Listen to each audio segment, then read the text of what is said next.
Well, good morning, good afternoon, and good evening, everyone. Thank you so much for joining us today for this launch of Equidem's new project on the hidden cost of tech-based work. In particular, we're here to launch two deeply important reports.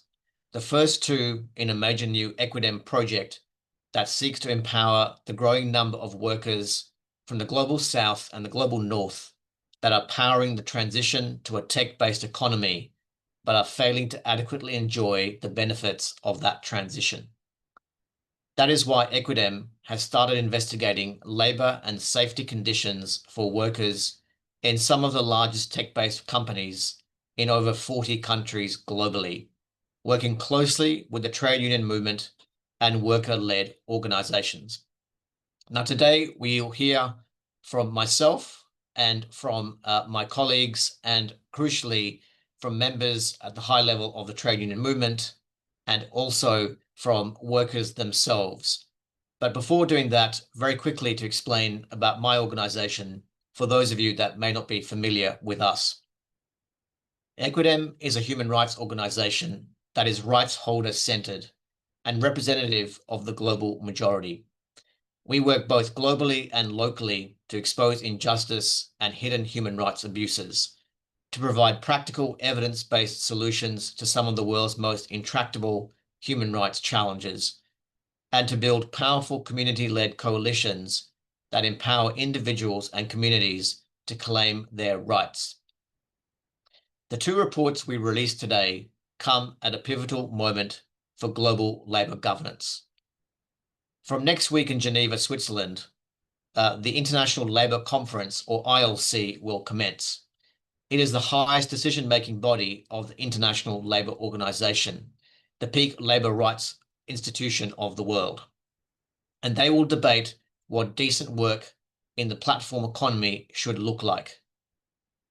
If we want fair global rules that reflect reality, we need to begin with those most affected. The reports we're launching today bring those experiences to the forefront.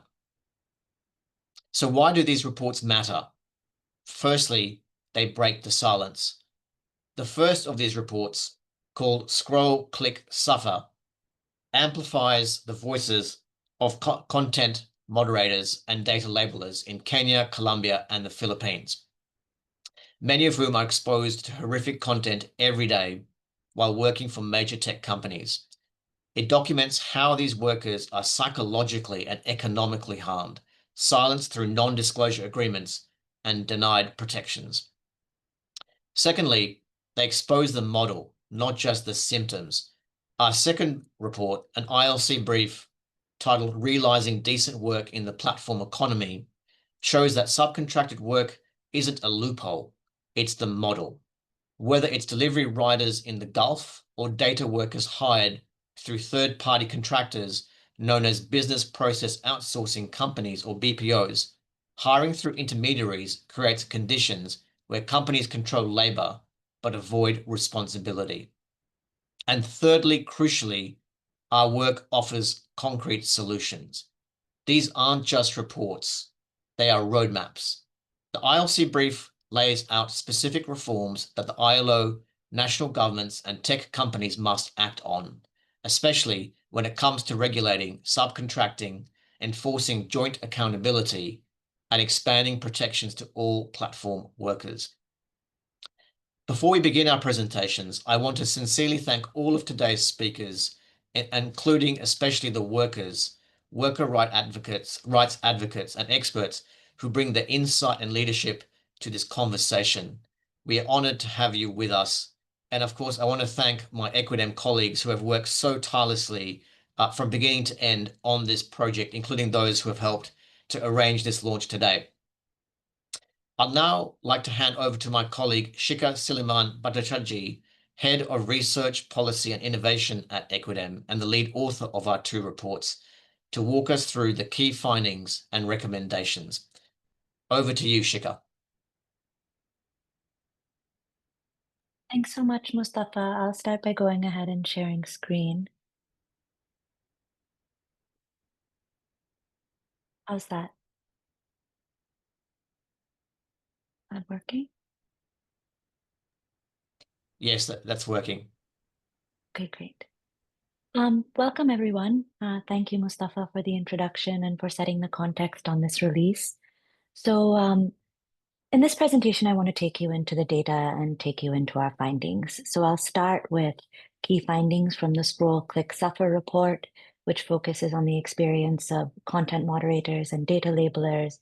And then we'll look at that in context of the broader structure of employment and control in the digital platform economy, which is what our ILC briefing focuses in on. So for this report, we actually spoke to 116 data workers who were employed in Colombia, Kenya, and the Philippines. And this investigation is recent, it's as of last year. And we continue to be in touch with workers from those communities, including many of whom are with us on this call today. So to understand the experience of data work, we first have to understand what data workers are doing. So when we refer to data workers in our report, we're talking about the workforce that actually sits behind the content that we see on our own social media feeds and platforms. And they actually go through queues of images that have been flagged because of either sexual violence, child pornography, murder, torture, and other types of explicit material.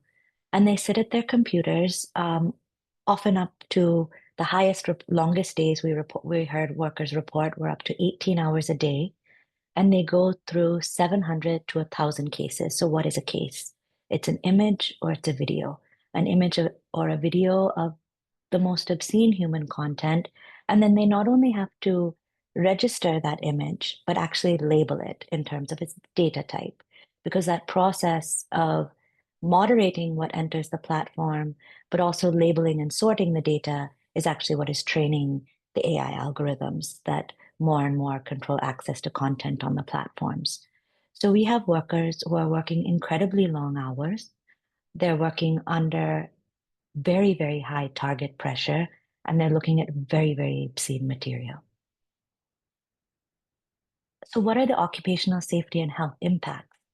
So what we actually looked at is a spectrum of violence, and we looked at physical harms, psychological harms, sexual harms, and the next slide will focus in on economic harms.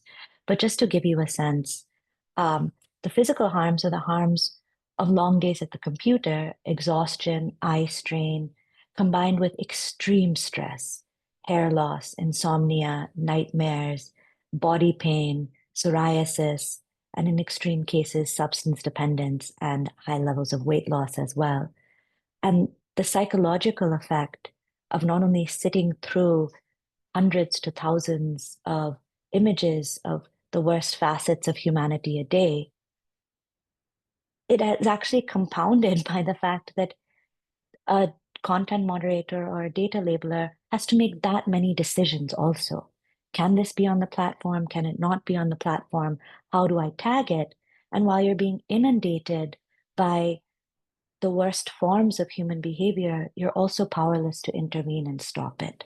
And so here we see deep psychological harms, aggression, anxiety, decision fatigue, depression, detachment and indifference, emotional fatigue, irritability, nightmares, night terrors, numbness, panic attacks. And a lot of these clusters of symptoms are actually PTSD symptoms. And it has a deep impact not only on the individual worker, but also their relationships to their family and community. So workers were describing social withdrawal, self-isolation, strain on their family relationships. And all of this is heightened with stress from targets, penalties for not meeting queues. And workers in this position end up describing trying to escape, sometimes through substances, sometimes through feelings of suicidal ideation. And these feelings, workers are saying, last long beyond the time that they're moderating queues. They actually experience the images they've seen through traumatic memory recall.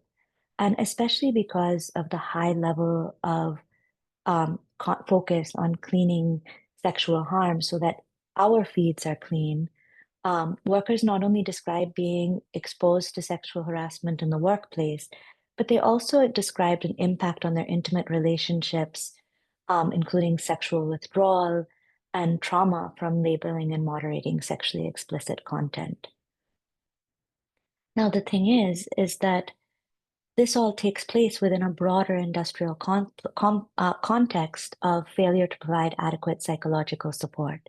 So this includes a widespread failure to inform workers about mental health support, ineffective mental health services, and while many business processing outsourcing firms offer wellness breaks, workers also describe being penalized for using those wellness breaks. For instance, we had one worker report that a friend of his was in such a bad mental state after clearing a particularly disturbing queue of images that she had a mental breakdown on the floor. She left crying. She didn't take a break. She just had to remove herself from the situation. And she went to a psychologist at that time in-house. And she spent 2 hours really releasing what was inside her. And when she returned, she had an action form, a disciplinary notice on her desk. So on one hand, where the wellness structure is there, the cost of taking those breaks is because of the target pressure and industrial discipline practice is extremely high. Now, the physical, psychological, and sexual harms we discuss also take place in context of economic harms. So we have workers in unstable employment, earning low wages, facing unfair wage deductions for not meeting their queues, financial penalties for taking sick leave. Salaries are not fixed. They're based on low, often calculated by the number of images that are cleared in a queue, task-based payments. Workers describe being forced to work overtime without pay in order to clear their queues, financial penalties for not meeting targets, and gaps in periods of unemployment without pay. And this is all following mandatory unpaid training periods and you have the mandatory unpaid training period where you come in, and that's bookended by an unfair denial of not only bonus payments, but in this sort of precarious work, transition payments as workers are moving out of employment. So how extensive were these harms? This calculation here represents the incidence of harms reported by a cluster of 76 workers. And among those 76 workers, we have 153 incidents of one or more of the types of harms that we described. So this is the entire workforce experiencing some or many of these forms of exploitation and workplace violence. Why is this happening? Why don't we know about it? Why aren't we talking about it? Why hasn't it been stopped already? Workers in this industry are facing extreme barriers to accountability, non-disclosure agreements, which have long been a feature of the tech landscape in order to protect trade secrets and these types of things are actually now applied down at the level of data workers. And so what are data workers being presented from disclose? What are they hiding? What are the tech companies hiding? Workers are not allowed to disclose exposure to abusive and traumatic content. They're not allowed to expose unsafe or exploitative working conditions, and they're not allowed to expose this employer misconduct. So NDAs were a feature of this research because it was a barrier for workers to speak and a real fear of retaliation.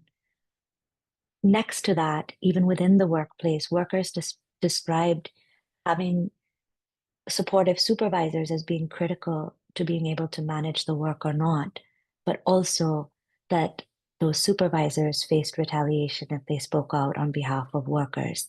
There are rampant freedom of association violations, retaliation against workers for speaking out, and ineffective grievance channels within these systems. So now stepping back, what are the structural features of this employment for data work and content moderation within the digital platform economy? And what does this tell us about the broader structure of the digital platform economy? Why does this employment model facilitate unchecked exploitation? And this is what we actually zoom in on in our ILC brief. So One of the things that we like to do at Equidem is we like to look at the edge cases. So among delivery service riders in the Gulf who are under tied fixed term employment within the kafala system and who are migrant workers from Africa and Asia, they would be an edge case. So workers who are experiencing some of the worst harms of the industry. Similarly, when we looked at content moderation and data labeling, we looked at hubs which were infamous for exploitation in Kenya and also the Philippines and Colombia. And sometimes seeing these edge cases allows us to understand the broader structure of what's happening here. So what's unique about the delivery rider work in the Gulf is that it's hiring through third-party intermediaries. So the delivery service riders, and we spoke to 108 delivery riders working in Saudi Arabia and the UAE. These riders were from Bangladesh, Cameroon, India, Kenya, Nepal, and Pakistan. And we've laid that next to the experience of data workers and content moderators from Colombia, Kenya, and the Philippines, many of whom were also migrant workers. And so the hiring structure between the lead firms, whether it's Meta, OpenAI, TikTok, and then the BPO business process outsourcing firms and the workers creates a third-party intermediary structure. And similarly, in the riders work that we focus on in the Gulf, you have the large delivery services, and then next to that, you have these intermediaries, which are referred to actually as 3PLs by the lead firms, third-party logistic firms, and they're responsible for hiring the riders. So this hiring through third-party intermediaries, it creates a situation where the lead firms are not the direct employers of the workers that we're speaking about. And how do we make that employment relationship even more tenuous? So the lead firm is here, they're hiring through third-party intermediaries, and then the third-party intermediaries are hiring through structures of informal employment. And one of the things that is really useful in looking at two different segments of the digital platform economy that are so different in terms of what the work looks like. Sitting at your computer monitoring queues as a data worker is drastically different than rushing from delivery to delivery as a delivery service rider. But ultimately, functionally, the structures of employment are very similar. So in the first row here, employing workers without contracts, employing workers on short-term contracts, and hiring through third-party agencies, these were common informal hiring practices for both data workers as well as riders. And then in the second row, the task-based hiring and wages, that's also similar across both. The hiring on a project-by-project basis and freelance work was more unique to data work, but one of the ways in which even the riders are, the work in riding is promoted is that you're free, you're a freelancer.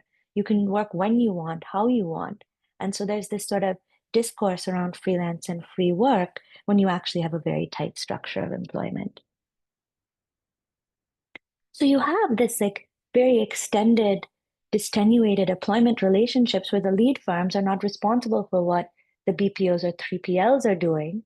And the BPOs and 3PLs are saying, workers, you're not employed by us, you're informally employed. But that sort of looseness and the lack of regulatory structure there actually takes place in context of what is functional control by lead firms. So what are the lead firms actually controlling? One, because they're large players in the market with many different BPOs and 3PLs wanting those contracts, they set the terms of business relationships with intermediaries or workers hired as professionals. And by setting the terms of the relationships, they determine the margins.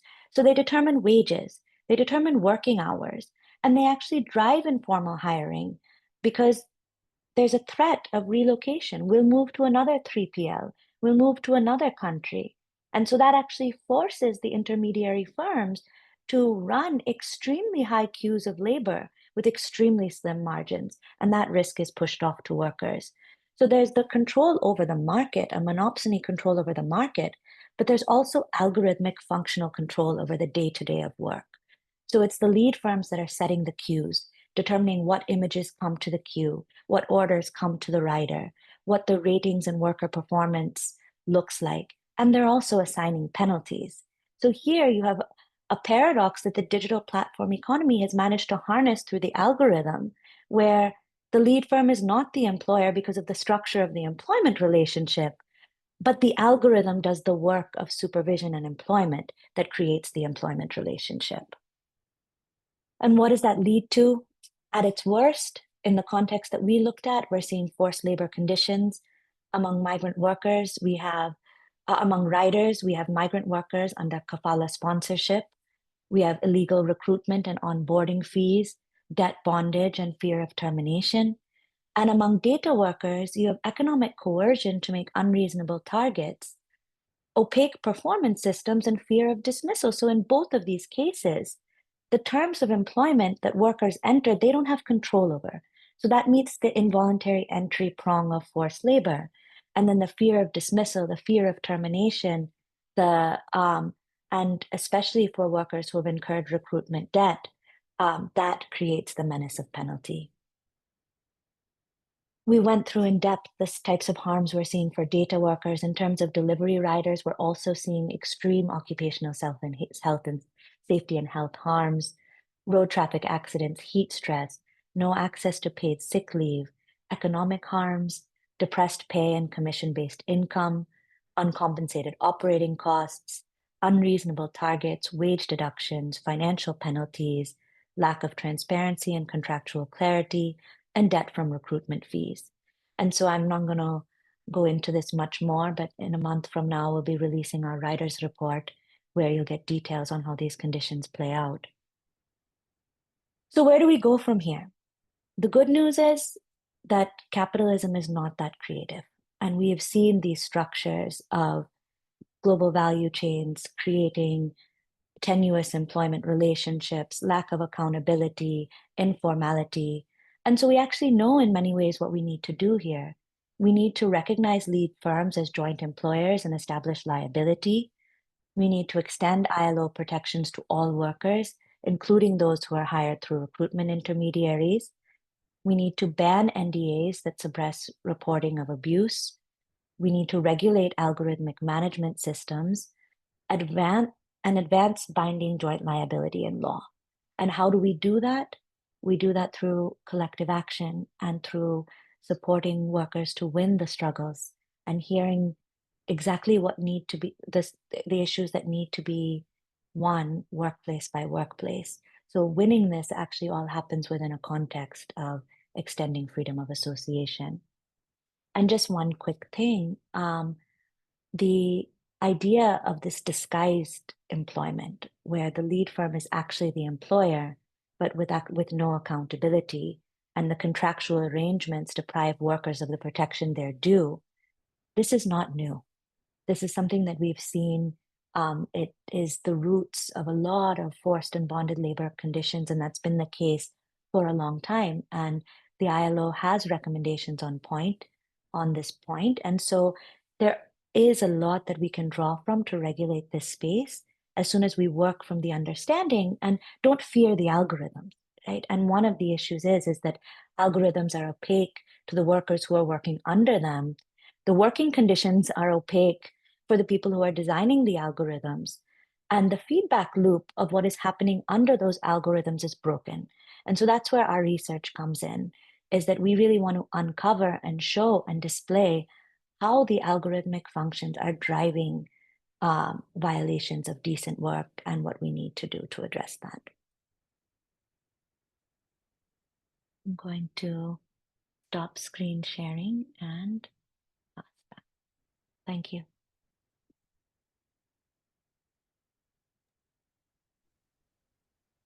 Thank you so much, Shika, for going through what are two very detailed reports, but very succinctly and very clearly. And I hope what's really obvious to all of us is that, firstly, the information that we gathered is very rigorous, it's very detailed, and it's obviously very shocking. Now, even for people like us, and I'm sure many of you in the audience, you may be familiar with the issues that these workers may be facing. But when you read these cases, when you hear them, it's really just boggles your mind. that not only are these things happening in our modern economy, but they're happening in the value chains of some of the most wealthy, supposedly high-tech companies on the planet. We spoke to people who were destroyed not just because of their work, but because the work that they did was absolutely essential to all of us. You know, myself as someone with young children, I think about the technology I have at home needs to be protected so that my children are shielded from shocking content. When I think about the range of services that we're reliant on through the platform economy, that the workers that are servicing that are invisible, even to the point virtually that we meet them to get our products from them. And so hopefully I think that's really clear. But also as important is that we have mapped out really clear recommendations, concrete steps that companies, governments, and of course trade unions and others as crucial partners in this work can take to make sure that in fact that we provide dignified, safe, and quality jobs for workers in this area. Obviously, we will soon be speaking to a collection of work activists, but next I'd like to invite with us the Deputy General Secretary of the International Trade Union Confederation, Mr. Eric Manzi. We're very, very fortunate to have Eric join us today. The ITUC, International Trade Union Confederation, is a leading voice in the global labor movement and a central actor in the ongoing ILO debates on ensuring decent work in the platform economy. The ITUC represents around 200 million workers in 169 countries and territories and has 340 national affiliates. As the Deputy General Secretary of the ITUC, Eric plays a pivotal role in shaping global labor policies and also has a focus on workers' rights in Africa and the Arab regions. Prior to his current role, he was the General Secretary of CESTRA, which is the Trade Union Center of Workers of Rwanda. Eric, firstly, thank you so much for joining us. I hand over to you. And really just to lead with a question for you is, what can you tell us about what your reflections are on the findings of Equidem's research, but also why is it so important to win protections for workers in the digital and platform economy? Thank you, Mustafa. It's a big pleasure me to be here today on this meeting, on this call. And on behalf of the ITUC, thank you very much to invite us. I first want to congratulate Equidem on the release of the two reports and to extend our thanks for this incredible work. It could not come at a more important for workers, as you know, as you say, and also in the report. As we know, the technological transformation our society have faced in the last 200 years, workers have organized trade unions to ensure they have not only a say, but real power in deciding who these transition benefits. But on the contrary, and what we realize is the fact even the unions are agents for change and promoters of transformation. And we believe that technology can result in greater efficiency, productivity, and performance. That's the first. We insist, however, that the workers who implement new technology are decision makers in the process, how it's developed, deployed, and who profits from the gains that result. The digital transformation and the use of digital platform is no different. Unfortunately, as both of your reports make clear, the companies promoting digitalization too often not only leave workers out, but intentionally suppress their fundamental rights, as your report shows. This includes the freedom of association, for example. It's not only, and also create some problem like, as you said, the fundamental occupational health and safety rights. We need to guarantee the protection. These companies then take the profit for themselves and spend it in part of undermining regulation, busting unions, and depriving workers of the right to organize and bargain collectively. Sometimes the big multinational platforms do this directly, but increasingly we see them using the same business model of contracting that legacy employers do, putting a middleman between the real decision makers and the workers to try to evade responsibility. It does haven't to be this way. There is an alternative. As you said, the alternative is the fact the fundamental democratic rights are respected. Social dialogue is used with unions, and democracy in the workplace help to accelerate technological change that works for everyone, not just those at the top. That's the vision we fight as a trade unions, and we're happy to say we share these values with Equidem. There is also a very practical aspect in your research. As you know, next week begins the International Labour Conference, where we will discuss because in one of the major agenda items will campaign for a binding international convention and a supplementary recommendation on platform work. While platform companies have been active for 2 decades and are spending a lot to lobby governments against national regulation, unions insist that now is the time to deliver rights for all platform workers. We say all workers, platform workers, because as your report shows, platform work not only affects those who transport people or deliver food, etc., to a home, but also the use of digital labor platform is always expanding the new sectors, including both formal and informalized data workers.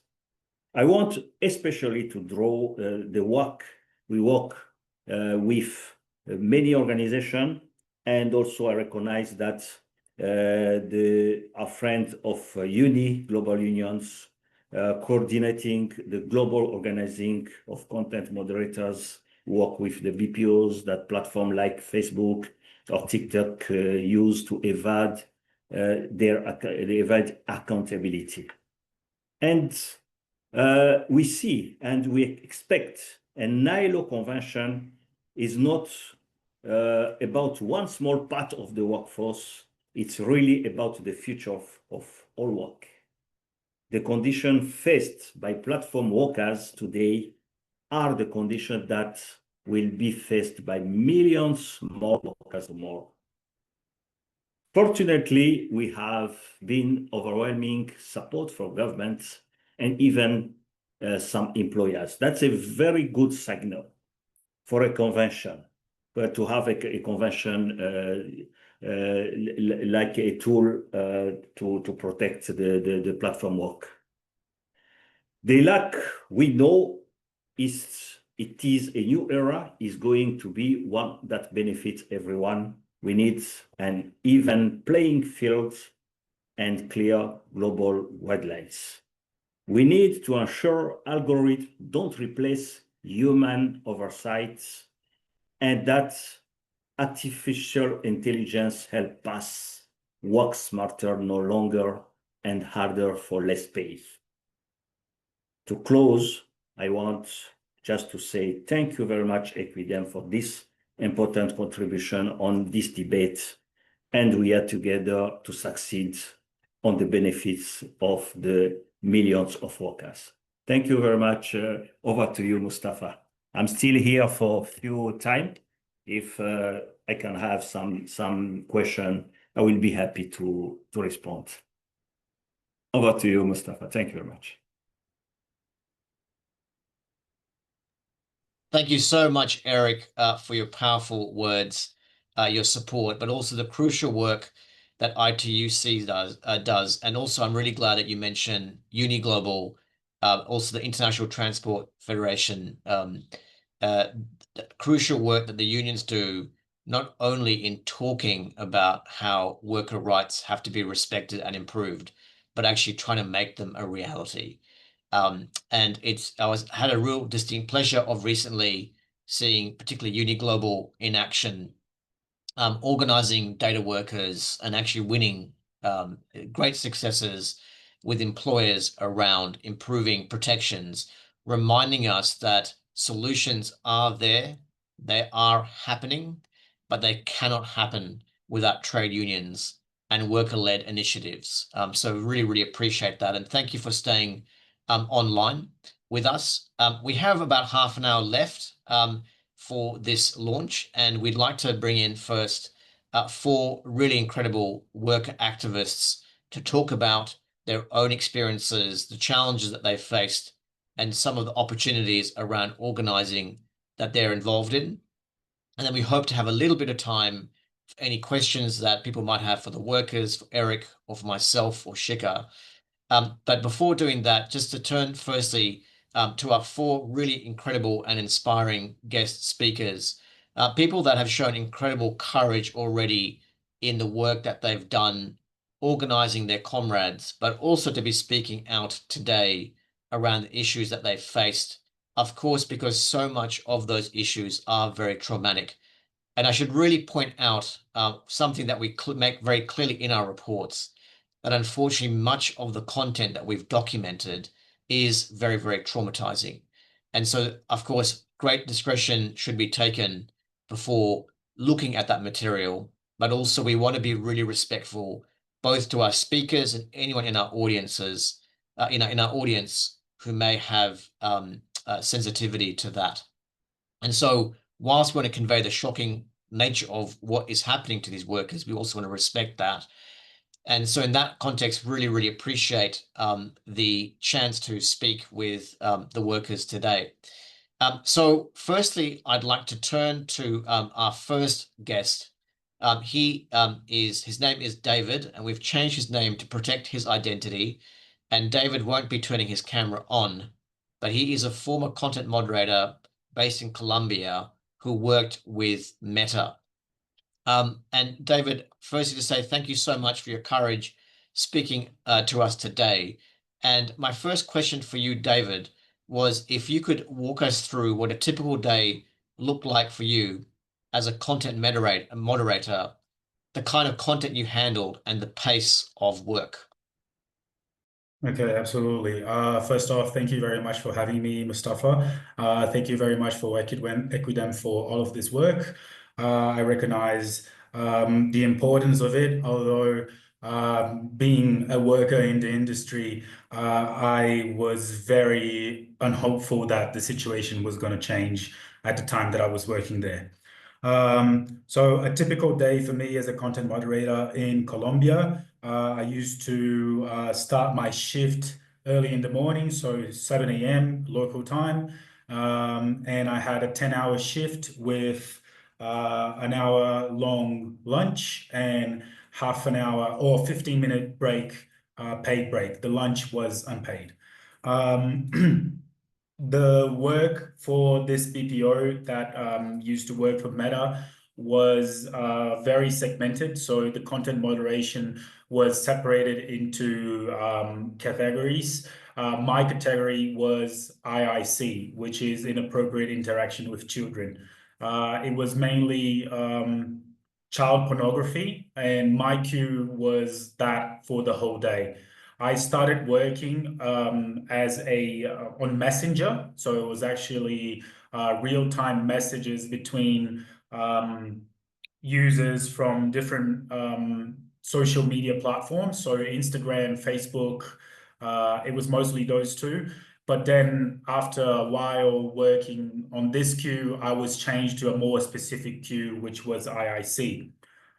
Inappropriate interaction with children was a type of category that was already escalated. So I used to see cases that were already escalated from the messenger team or from other teams that flagged that content as worthy of escalation.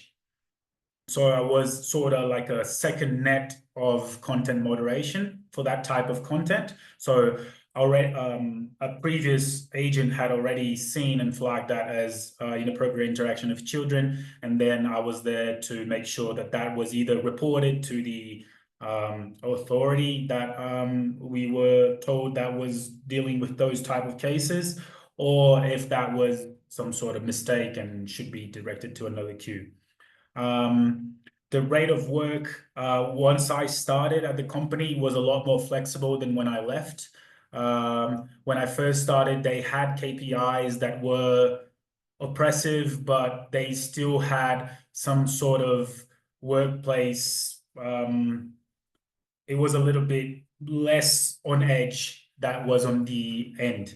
At the end, I believe Meta was pushing the BPO to keep numbers up, and then the BPO was pushing the employees to keep the rates up. So we had a few seconds for each type of work, for each content that was sent to us. And we had to go through the universal decision tree that they had and flag the content as to what it pertained to. And we had, if I'm not mistaken, around 17 seconds or maybe a little bit more, depending on the type of content. And that was on an average. Of course, if you were faster with other types of content, you could take a little bit longer on more complicated content that was going to show up to you. If in the case that you took longer than what the usual time that they asked, it was either because you had to get someone to help you with moderating that content. So you were talking to a superior or you were talking to a quality analyst. But in the case that you were not, then for repeating offenses of taking longer than what you were supposedly designed to, you had action forms. So you had disciplinary actions taken against you if you were taking too long. So essentially, they wanted you to act as a bot. So. Thanks, David. And so really what you're painting there, and it really came out in our research as well, is that just shocking content, but it's the volume, and also that it's the really minute monitoring of whether you're doing it within a certain time frame. I mean, I guess my follow-up question to you is, because it's probably impossible to convey the experience of having to look at that kind of content anyway, but let alone under that pressure. But did you get much of a sense from the client company, in this case Meta, that there was a lot of pressure to be doing things, very rapidly without really much consideration of the fact that you as a human being have to do it, as opposed to it's a mechanical process? That's what really strikes me. Did you have much of a sense of that, or was it not really at all?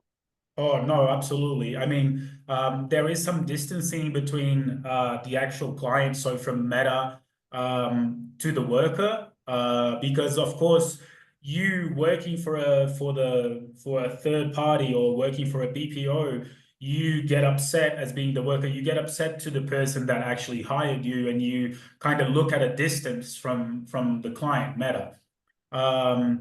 But as my time grew in the company and I was working for longer periods of time, well, not longer periods of time, but I was as I completed more time in the office, I noticed that Meta was pushing the BPO, because we kept hearing about that in meetings. So we had meetings with direct staff that was in contact with Meta, and they pushed us to start doing the job faster. And even though I was very vocal and I explained to my superiors that that was not the type of work that I felt like we could do a good job at, because of course you are working there, you are moderating all this content, and you want to do a good job, and you want to prevent other people to see that type of content. The margin for error was very small and kept getting smaller, and the time that we had to analyze each case kept getting smaller and smaller. And even though I was very vocal about that, I felt like I was, at the end, I was kind of persecuted for having that type of view inside the workspace. Yeah, it's truly really shocking what you have said, and I should also point out that with Meta and all four companies that we mention in that report, Meta, OpenAI, ByteDance, which is the parent company of TikTok, and Remotask, owned by Scale AI, we gave them an opportunity to respond. All but ByteDance responded, but with respect to Meta, the response was wholly inadequate. And we don't have much time to go through that in detail, but effectively was saying that they're committed to labor rights, to health and safety protection, and they do not support any suppression of trade unionism, but they in no way engage with the cases that we provided to them. And we provide them with many, many pages of cases. So really, really shocking. David, stay with us. I now would like to move to Maureen. She is herself also a former content moderator based in Kenya who also worked for Meta. Maureen, again, thank you so much for joining us today. And again, same question for you. Could you paint a picture for us of what your experience was like working in Meta and the kind of time and other types of pressures you were under? Thank you so much, Mustafa. Thank you for this opportunity to discuss about platform wars. What stuck out to me the most when working for the BPO that was working for the Meta project, content moderation, was that initially when you get there, you think it's friendly, you think the policies are clear, and you haven't been, they've described the nature of work, but they haven't gone into the details, such that if you're not fully aware that PTSD, that the mental health damage is also a risk factor, that was never communicated initially. So this is something that we got to discover later on in the organization, after you've been 6 months in, after you've actually started to realize, oh, this is why they have counselors. Oh, this is why we have wellness. So from the onboarding process, the mental health risk factor is never communicated on. You're just told that there'll be shock value, you'll see blood here and there, but they never tell you about how graphic, about how dirty, about how wicked some of these things are. To make it worse was when you try explain these things to management, initially they act like they've heard. They say that they'll talk to the client being Meta, but you realize that changes are not happening. Personally, I believe that we never got adequate. We never got adequate psychosocial support. So when you bring up something over and over and over again, you tend to realize that management also gets tired and they get irritated. So what settles in is the fear of retaliation, because for most of us, this job was our source of livelihood. So you tend to feel like management at some point started to speak to us like we should be grateful for what we already have. Not that we weren't grateful, but the fact that it was not adequate, and we did not feel like, when I joined, some people had been there for 3 years and they used to voice out their frustrations. Along the way, when I also lasted longer and longer there, I could also see myself, some of the symptoms that were spoken about earlier, I could also see myself self-isolating a lot. Something that I'm still struggling with, considering that I used to be able to reach out to people more, but now whenever I'm stressed, I self-isolate. So all these particular symptoms of mental health damage that we try to speak to management about, they never seem to do anything about it. And they do say that it's the client. The client is the one that provides the budget. The client is the client being Meta is the one that gives us the directives. They're the ones that are vetting the therapists that are coming to help us. Though it was a small team of therapists, honestly, because you cannot tell me that you have a production floor full of close to 500 people working 24 hours around the clock, and you only have seven therapists. That is not adequate. They cannot form and manage a database for all those 500 people. So the fear of retaliation, the being unheard, not being validated or protected or supported enough, that was my overall experience as a content moderator working for Meta.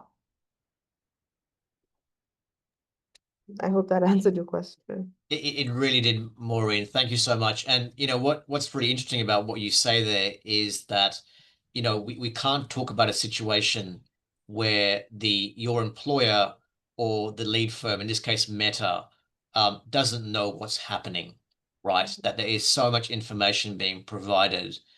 And I think many of us have been in a situation with an employer where there's a problem, you keep complaining about it, after a while you come across as a nuisance. But when your function, what really strikes me about this work that you and David and others have done is that it's both absolutely grueling and shocking in a way that I can only imagine, but also it's absolutely essential. It needs to be done. It's not that it's an elective thing. So to have a complete absence and gap in protecting the human beings doing that is really shocking.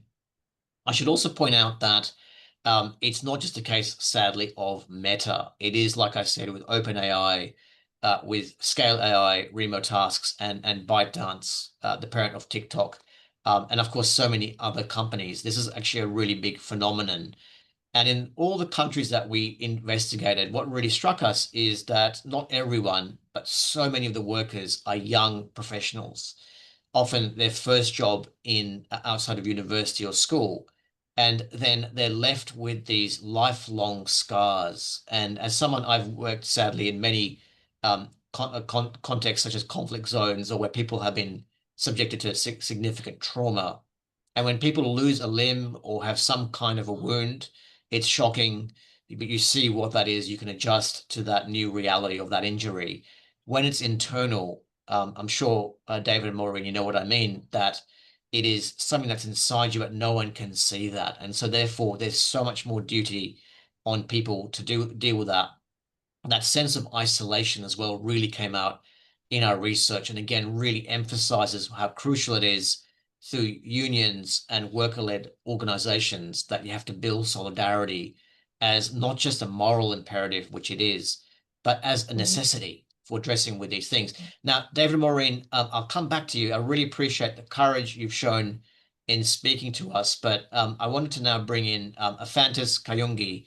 He's the Vice President of the Data Labelers Association of Kenya, one of the organizations been at the forefront of the legal and the social battle in this sector. Ephantus Mambo, thank you so much for joining us. He advocates with his organization for fair working conditions and professional development for data workers in Kenya. We've obviously heard from David and Maureen about the horrible conditions. Can you explain to us in your own words, firstly, what you think needs to be done to address these issues, and how is the Data Labelers Association putting that into practice? So hello everyone.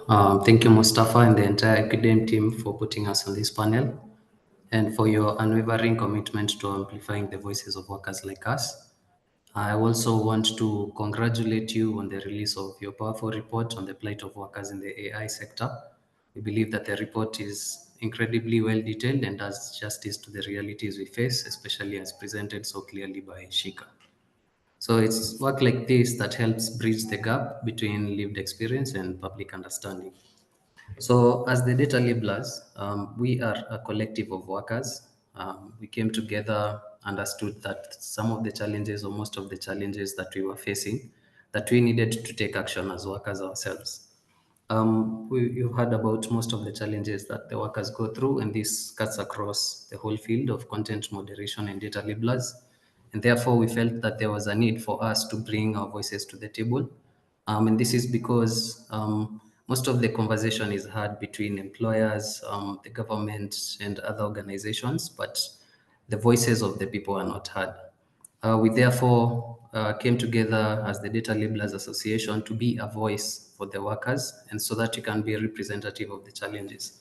Most of the challenges that my colleagues have spoken about, most of the data workers do go through them, and therefore we came together to also bring about solutions to some of the challenges that are going.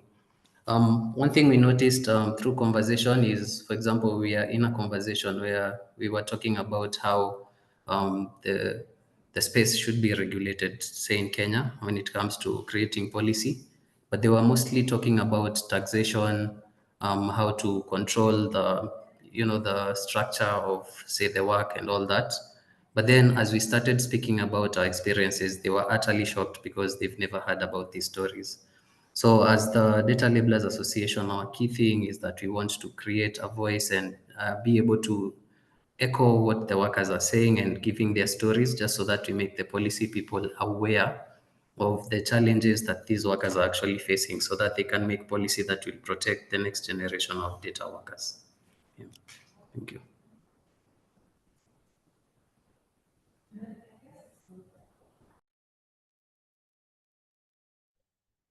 Thank you so much for explaining that. And I should also point out that what you and your colleagues, Joanne and others, have done by building your association from the ground up takes not just incredible courage, but determination, because it's not just about obviously the challenges facing these really powerful companies, but the challenges of setting up an organization is really big. And of course, Kenya has been a sort of a huge legal battle between Meta, other companies, and workers. So we really, really appreciate what you're saying.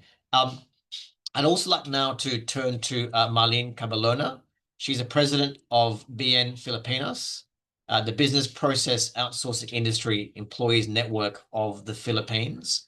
It represents what we describe as BPO workers in the Philippines. As Shika explained in our presentation, is these BPOs are basically the contracted companies that provide these services that typically the workers that we're talking about are employed in. They also work in a range of other capacities. And Mylene is really one of the great leaders of the workers fighting back, and also someone associated through an organization with Uni Global and the great work that they're doing. Mylene, thank you so much for joining us, especially since it's so late for you in the Philippines. And I understand that you also need to go to work very shortly. Very quickly, from your end, can you talk to us a little bit about your organization, some of the challenges and the successes that you've managed to have in the Philippines? Oh, well, thank you so much, Mustafa. I hope you can hear me okay. I mean, yeah, I'm just about to actually Yes. go to work. So, okay, great. So, yeah, it's about 10 o'clock right now. And yeah, our organization is actually one of the call center, I mean, labor association organizing in the call center industry, which basically plays a very vital role in country's economy, as this industry is housing about 1.8 million. Our labor association is comprises of BPO workers, platform workers. We used to be about 8,000, but because of the political climate in the country, and we had, of course, the challenge of organizing as joining a labor movement or exercising your right to freedom of association is considered in the Philippines as associated to insurgency. So that's one of the challenge that we have here. And this industry actually makes up to, like, women makes up to more than 50% working on the front line, meaning to say we are the one who takes and call, complete the job order, pitch a sale, do technical support, and I'm one of them. I'm still a call center worker myself. Now, this industry is actually burdened by a heavy attrition. They have systematic attrition program, like they hire and fire. They have well, of course, job insecurity is very common, as there's non. I mean, it's one of the industry that's non-unionized, given that the state agency facilitating the industry it's called Philippine Economic Zone Authority. They have self-regulating policy that ensures that the industry has no presence of any union. Combined, of course, with the propaganda or the stigma of joining a union would actually lead to the client pulling out or the business pulling out of the country. So that's one of the big issue. Now, of course, given also that we have issues of the working conditions of the workers, race to the bottom salary, we have wage theft, wage suppression, we have issues of health and safety, we have issues of us being the we call ourselves invincible workers, as given there's flooding, there's what you call this heavy rains and storms, even earthquake, we need to go to work, we need to make sure we have to attend and make sure fulfill our productivity metric, as that's one of the key performance indicator, and meaning to say if you goes out of work in a specific period, that's going to lead to a notice to explain, and we don't want that because we want to, of course, keep our job. Now, also one of the things that we're having an issue is, I mean, the difficulty, well, basically the switch from our members switching from the BPO work going to platform work, as well, the challenge of the transportation, we have unsafe, unreliable transportation. And at the same time, we have, I mentioned earlier, the race to the bottom. So most of the workers are actually switching to platform work. Now, the thing with the platform work is that it's technically, I think Shika mentioned it earlier. It's actually, well, the informality of work. So there's no more employee-employer relationship. And with that being said, of course, it's difficult to because we don't have the employee-employer relationship. Now it's more difficult to, of course, exercise the right to freedom of association. So it's one of the challenges that we're getting. Even the organization itself has been having issues on if they can be considered as informal workers or regular workers because of the contractor tagging for platform workers. Now, on top of that, we have issues on the emotional toll on the members that are, of course, into platform works. Even one of our members is saying that she's already desensitized to, graphic, pornographic, and violent content. So we have issue on self-harm on our members. And two years in a row, we have two members who actually committed suicide because of the mental health issue. And this is something that needs to be addressed like right away. And yeah, of course, this can only be done if we have like solidarity work among all labor associations, and making sure that these big tech companies are actually paying their share, or be held accountable with the health and safety of our BPO workers and platform workers. I guess that's about it, Mustafa.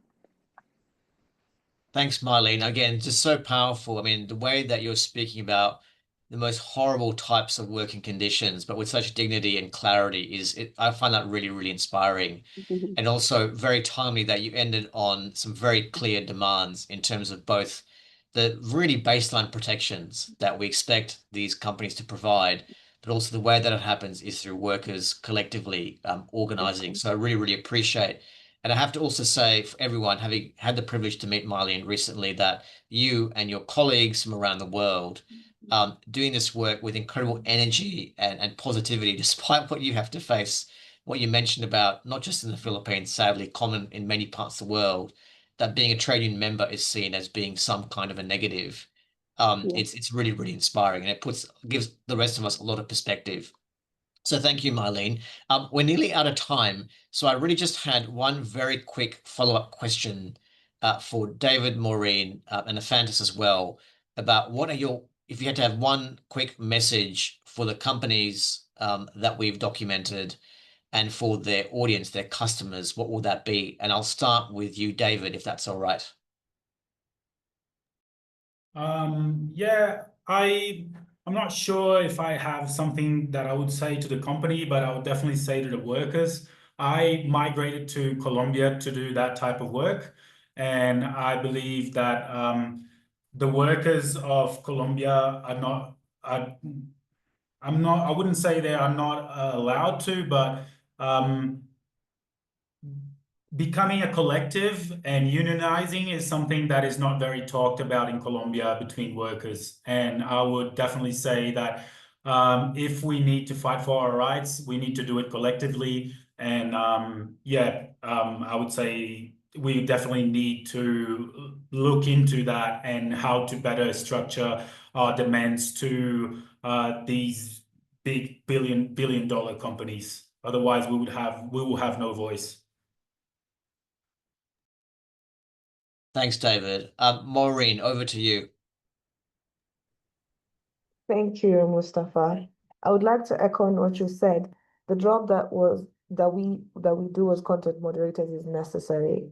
However, I would emphasize that companies need to have a much more robust and comprehensive psychological support system in place from the whole process, from the recruitment. Have a profile, have a psychoanalysis done on the person. Let the person be educated about the risks, about what can happen with, to them at this job based on their profile. And while they're at work, support them adequately, have monthly check-ins, have a report about them, something they can always refer to. And if needed, have a limited time period for doing these kinds of jobs, because I can't imagine working for 5 years and you're dealing in child pornography. It's not easy. It's not easy. And if there should be a time limit, help these people, equip them, let them upskill. If it's on the job training, once in a while, give them job shadowing opportunities. If it's possible, facilitate their training in other skills such that when they do leave the company, they don't feel like they were used and abused and dumped, because most of these skills as content moderators are not transferable skills. So at least ensure that you've left them with some skills that they can transfer on the next phases of the career. And yeah, that's how I see it. That would be my potentials for them. Thank you, Maureen. And it really strikes me that everything that you said seems so obvious and so fundamental. Nothing that is really radical or earth-shattering, but still very, very powerful. And finally, Ephantus, over to you. What is your message to companies and, of course, to the rest of us who use these platforms? Yeah, so to the companies profiting from the labor of workers, data labelers, and content moderators while keeping us invisible and unprotected, we see you and so does the world. So for too long, you have built your technologies on the back of workers who are undervalued, underpaid, and denied basic rights. You have relied on opaque algorithms to control our access to work and income while ignoring the human cost behind your products. But this is changing because us as workers are no longer willing to be silent or invisible. We are organizing, we are forming associations, and we are demanding fair wages, decent work conditions, and meaningful participation in decisions that affect our lives. Exploitation is no longer an acceptable business model in the digital economy. So if you, as the employers, truly believe in innovation and progress, then it must start with respecting the people who make your technology possible. Have transparency, have accountability, and have worker dignity, because those are not optional and they are essential to ensure that we have a better generation moving forward. This is the opportunity to do better. This is the opportunity to listen, to engage, and to build systems that uplift rather than exploit. The future of AI and platform work depends on it. Thank you again, Mustafa and the Equidem team, for creating this space, and to everyone here who is listening, learning, and standing with us. We are no longer invisible and we are not going back. We are watching, we are united, and will continue to fight for the rights that we deserve. The time for change is now. Thank you. Asante, Fantas, I really appreciate your intervention and everyone as well. We are right out of time, but I just wanted to again echo what our speakers have said. We've heard about the really shocking conditions that workers are facing. They're suffering in silence, and the lead firms making so much profit, so much leverage, and not using it to help these workers that are suffering in silence. But crucially, there are solutions. There are very clear things that need to be done and that can be done. And we're seeing that worker-led organizations and trade unions, crucially, are actually winning victories. So very much from our end, we don't see this as the end of our work or the work that the movement is doing in this area. As I mentioned before, and as Eric mentioned with the ITUC and other trade union partners, they'll be leading on the discussions, negotiations around a convention to respect the rights of platform-based workers and a range of other aspects as well, including the transition from informal work to formal work in Geneva during the International Labour Conference. I will also be there on behalf of Equidem and some of my colleagues, along with other organizations, including a very exciting collection of platform-based workers, 60 individuals, I believe, from about 40 different countries that are coming to Geneva precisely to be fighting for worker rights and organizing around the demands that we've talked about today. And of course, we will continue our work engaging with the companies that we've documented. I should note, as I said earlier, that we had got responses from 3 of the 4 lead firms that we documented, but we've actually engaged in that conversation and we'll continue to have that conversation. And we also will be working with other organizations to basically make these demands heard by those companies. And we'll be planning to be expanding our work as well. I'd like to thank all of you in the audience who made the time to listen to us, to take in what we have been hearing about. Please read our reports. Please share them with your networks and your colleagues, and stay tuned for us for more information about this important work.